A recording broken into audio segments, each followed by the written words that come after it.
Belasan orang masih dirawat di RSUD Kota Bogor pasca ambruknya bangunan majelis taklim di Kampung Ciapus Kompas, Kabupaten Bogor.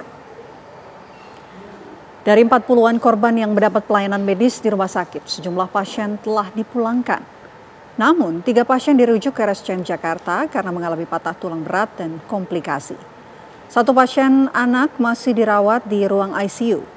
Minggu pagi, sebuah bangunan majelis taklim ambruk diduga akibat bangunan tidak kuat menahan beban. Saat kejadian diperkirakan lebih dari 50 orang tertimpa material bangunan.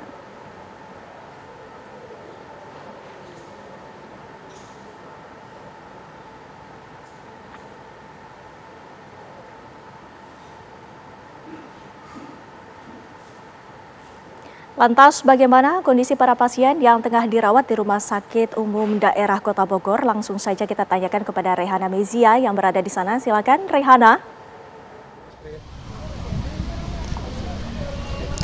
Baik, selamat malam Windy Wellingtonia dan juga pemirsa. Pasca ambruknya gedung ataupun ini masjid dari Majelis Taklim di hari Minggu pagi, memang ada beberapa korban juga langsung dilarikan ke rumah sakit terdekat. Salah satunya adalah di rumah sakit tempat saya mengabarkan saat ini, yakni adalah di Rumah Sakit Kota Bogor.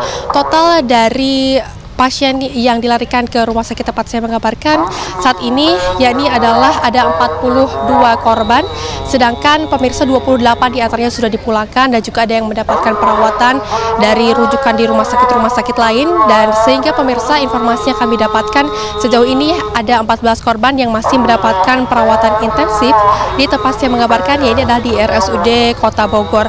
Windy dan juga pemirsa, ada 3 pasien dewasa. 3 pasien dewasa ini adalah semuanya wanita yang kemudian juga karena tidak dapat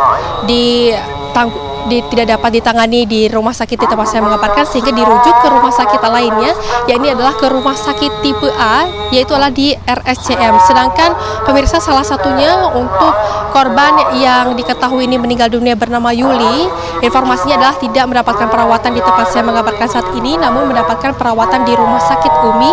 Dan juga untuk 4 korban lainnya ini adalah tidak dirawat di rumah sakit di tempat saya mengabarkan saat ini.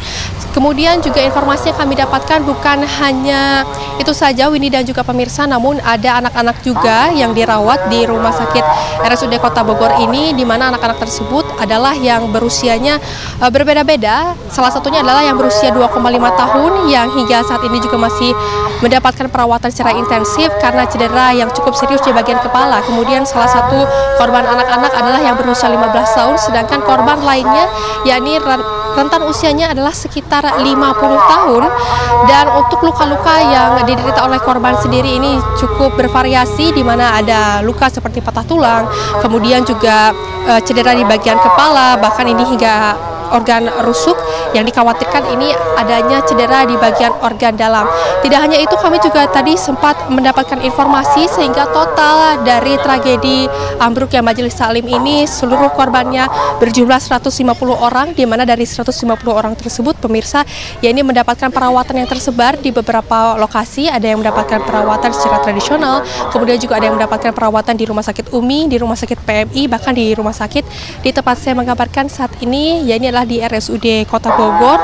Kemudian tadi juga kami sempat mendapatkan informasi jika Gubernur Jawa Barat Deddy Mulyadi juga sempat membesuk ataupun melihat kondisi dari korban-korban yang dirawat hingga saat ini, di mana Kang Deddy Mulyadi juga tadi menyampaikan pemirsa jika memang fokus utama saat ini adalah memastikan kesehatan dan juga kesembuhan bagi seluruh korban insiden dari ambruknya Majelis Taklim ini pemirsa, sedangkan untuk biaya seluruhnya yakni adalah terhadap korban ditanggung oleh Provinsi oleh Pemprov Jawa Barat. Maksud kami pemirsa, selain itu juga memastikan penanganan korban juga dihimbau agar lebih memperhatikan lagi fasilitas yang akan dibangun, terutama fasilitas keagamaan pemirsa, untuk melihat bagaimana kondisinya, bahkan ini dari sebelumnya juga dari proses pembuatan ataupun dari proses-proses fasilitas yang ada agar bangunannya juga cukup kokoh sehingga dapat menunjang jumlah dari pengunjung yang sesuai.